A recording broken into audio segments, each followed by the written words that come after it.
Un jour, je devais voir un client important. J'étais fatiguée. Non seulement j'avais reçu des clients, au moins 3 ou 4, je ne sais plus, ou plus, certainement. J'étais épuisée. Toute la nuit, je n'avais pas dormi. J'avais reçu des clients et nous étions allés en boîte par la suite. Il fallait faire plaisir à un gros client, un habitué comme on dit. J'étais épuisée. J'étais fatiguée. Ce jour-là, j'avais juste envie de dormir. Et c'est de là que j'ai commencé à réfléchir. Je me disais, est-ce que c'est bien? Est-ce que c'est pas bien ce que j'ai fait? Est-ce que c'est ça la vie? Mais je me suis rendu compte qu'il avait caché mon téléphone.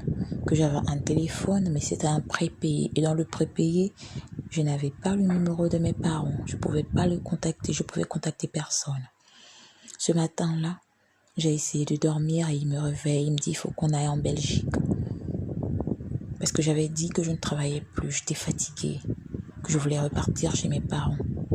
Que j'étais épuisée. Que je n'attendais pas ça. Que pour moi, j'étais avec lui. Et qu'en réalité, c'était lui, mon homme, et pas toutes ces personnes. Je lui ai dit que tout ce que je faisais, c'était pour lui, que je lui rendais service. Et c'est de là où j'ai compris. Parce qu'un jour avant, je l'avais vu avec une fille. Il m'avait dit que c'était sa cousine. Cette fille était enceinte jusqu'aux yeux. En réalité, c'était sa fiancée. La maison où on était, en réalité, c'était un boxon, pour le dire en un mot. C'était un endroit où il amenait des filles qui faisaient rêver. Des petites connes comme moi, qui n'avait rien compris de la vie, qui pensait que l'amour, c'était ça. En réalité, quand il était intéressé par toi, il te faisait miroiter une vie qui n'existe pas. Il t'achetait des choses, il te donnait de l'argent, de l'or, des bijoux, qu'il reprendrait bien sûr après. Comme j'ai été bête, comme j'ai été conne. Je me suis entêtée parce que je vous ai dit dès le début que c'est mon ex-mari. Je suis allée jusqu'à me marier avec cette personne. Comment, me diriez-vous? Aujourd'hui, je me repose la question. Comme j'ai été conne. Je l'ai connu, j'avais 14 ans. Je suis sortie de là, j'avais 21 ans. Pour vous dire que j'ai vécu le calvaire. Le plus triste, c'est que pour m'échapper de là, il m'a vendue. On s'est mariés et tout ça, je me suis dit que c'était un mariage, mais en réalité, ça n'a jamais été un mariage, ça a toujours été un mariage blanc. Et comme c'était toujours dans l'emprise de se servir de moi, il m'a emmené en Belgique. En Belgique, il m'a vendu en type pour 2000 €. Comme j'ai si peu de valeur pour lui. Parce que j'avais compris qu'en réalité, il avait une fiancée qui était enceinte jusqu'aux yeux. Il a nié que c'était pas vrai. Et comme j'étais mineure, il fallait qu'il s'en débarrasse. Ce dernier m'a aussi utilisé le temps qu'il a pu. Je me suis enfuie, il m'a rattrapée. Il m'a dit qu'il s'excusait, qu'il était désolé, qu'il ne le referait plus, qu'il avait des problèmes, qu'il n'avait pas le choix, que j'étais sa seule personne, j'étais la seule qui pouvait le comprendre et qui pouvait l'aider. Mais en réalité, sa copine, sa fiancée venaient de voir leur bébé et ils étaient endettés jusqu'au cou. Il avait besoin de quelqu'un qui devrait faire le sale boulot dehors pour lui. Il m'a dit, tu es à moi, je t'aime. Et si tu ne crois pas, je trouve cette alliance, je veux que tu m'épouses. Comme une conne, j'ai dit oui. Et j'avais pas compris. J'avais 16 ans en ce moment. Il m'a dit, je veux qu'on se marie. J'ai dit oui, je veux aussi qu'on se marie. Et j'ai posé des conditions qui n'ont jamais été respectées. Parce que tout ce que je disais, il disait, il n'y a pas de problème.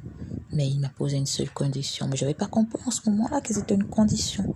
Parce qu'il m'a dit, j'aimerais qu'on se marie en Suisse. J'ai dit, il n'y a pas de problème. La seule chose que je n'avais pas compris, c'était que je venais de me vendre.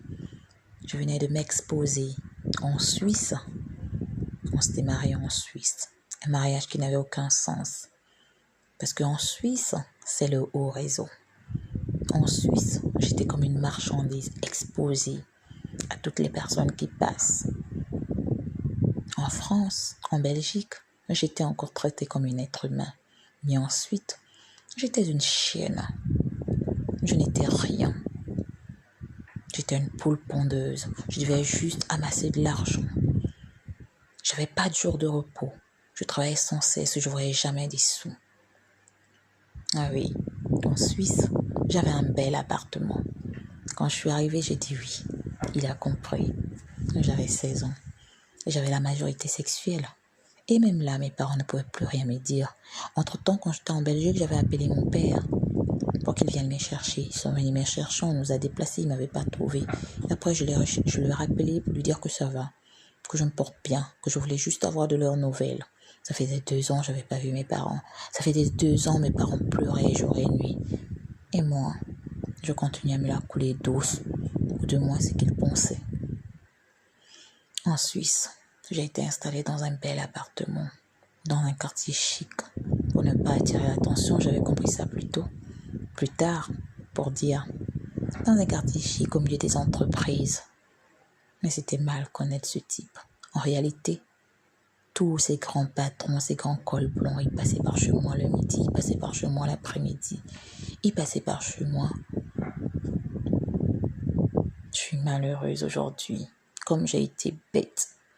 Souvent, on se dit que ce genre de choses n'arrive qu'aux autres, que c'est une fiction qu'on ne voit qu'à la télé. Mais moi, je l'ai vécu. J'ai été dans un réseau. Je me suis retrouvée dans ce réseau parce que j'ai pas écouté mes parents.